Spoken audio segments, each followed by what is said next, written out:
Di tengah kota Tuban, tersembunyi sebuah misteri yang telah berusia ratusan tahun.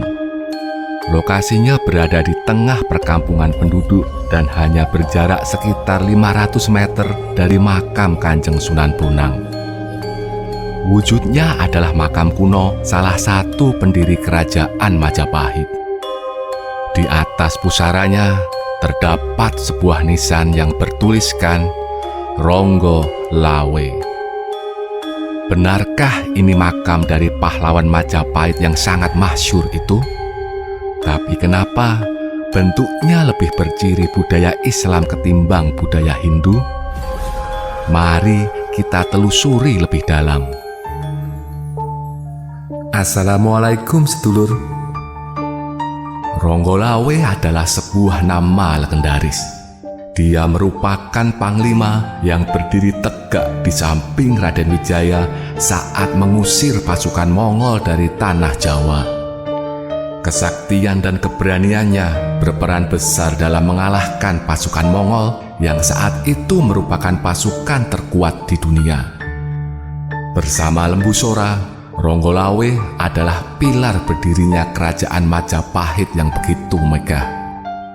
Atas jasanya itu, Ronggo Lawe diangkat menjadi Adipati Tuban, kota pelabuhan utama Majapahit pada kala itu. Sayang, karena intrik politik pejabat Sengkuni yang bernama Mahapati, Ronggo Lawe dicap sebagai pemberontak. Dia gugur dalam pertempuran di Sungai Tambak Beras di tangan sahabat karibnya sendiri, Kebo Anabrang.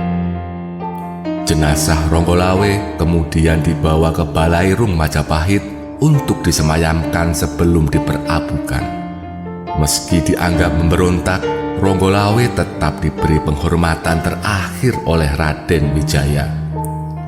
Sebab jasa-jasanya terhadap berdirinya kerajaan Majapahit sangat besar dan tidak tergantikan. Kedua istri Ronggo Lawe, yakni Nyai Tirtawati dan Nyai Mertaraga, menangis tiada henti saat melihat jenazah sang suami. Setelah menciumi jenazah Ronggo Lawe, Nyai Tirtawati dan Nyai Mertaraga kemudian menusukkan keris ke dada masing-masing. Keduanya ambruk di samping jenazah Ronggo Lawe sebagai simbol bela pati kepada sang suami.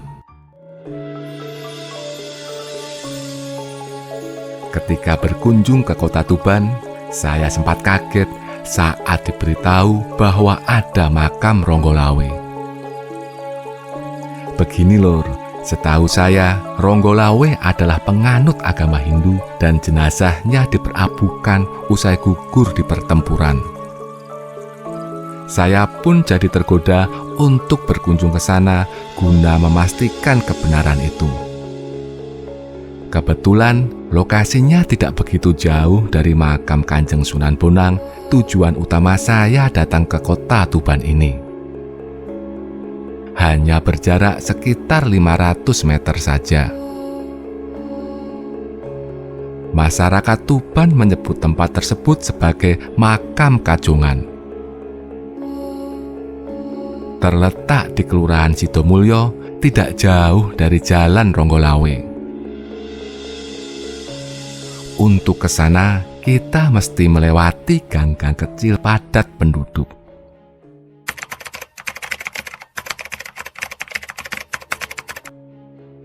Nah, ini dia lokasinya.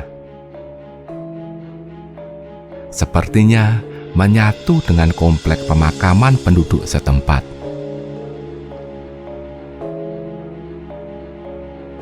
Siang ini, suasana sangat sepi. Tidak ada pengunjung lain selain saya.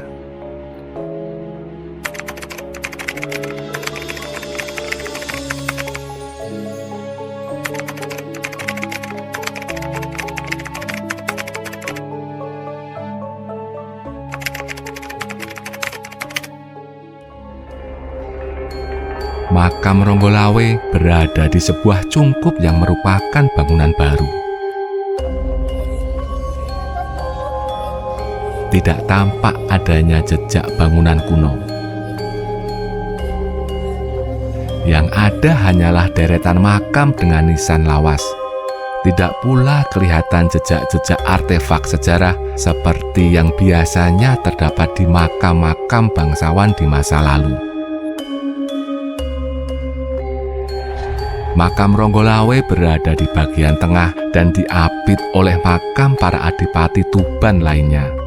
Makamnya dilengkapi dengan nisan, salah satu ciri peradaban budaya Islam di Nusantara. Hiasi makam pun terlihat masih mengkilat. Ini jelas baru, bukan buatan ratusan tahun lalu. Disinilah letak misterinya. Bukankah Ronggolawe dulu beragama Hindu dan diperabukan usai gugur di Sungai Tambak Beras?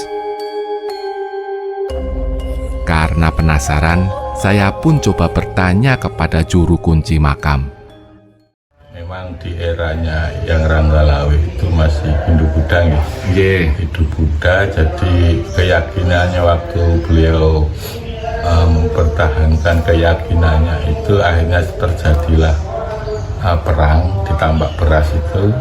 Nah, di antara 4 lembu Sora, Nambi, Keboanabrang, dan Ronggolawe itu gugur semua. Nah, waktu itu jasadnya memang dikremasi, tapi bukan dilarung. Oh, bukan dilarung. Jadi abunya itu diyakini di sini. Makanya di antara 12 makam itu yang tidak ada tetengernya itu kan punyanya Eyang Ronggolawe karena diyakini di sini sebagai abunya. Oh, ternyata begitu adanya. Benar atau tidak, saya tidak punya hak untuk menilainya. Namun, sebagian besar masyarakat Tuban percaya bahwa makam Ronggolawe di sini asli adanya. Makam ini sudah masuk ke dalam situs resmi Pemkab Tuban sebagai salah satu peninggalan bersejarah yang mesti dirawat. Setidaknya, beradaannya bisa membuat generasi muda tertarik belajar sejarah dan melestarikan budaya Nusantara. Para pejabat Tuban kerap berziarah ke sini. Bahkan setiap hari jadi kota Tuban, figur bupati hampir dipastikan bakal datang. Bagaimana menurut sedulur-sedulur?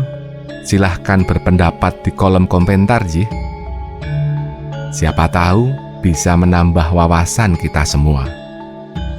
Terima kasih sudah menonton. Wassalamualaikum warahmatullahi wabarakatuh.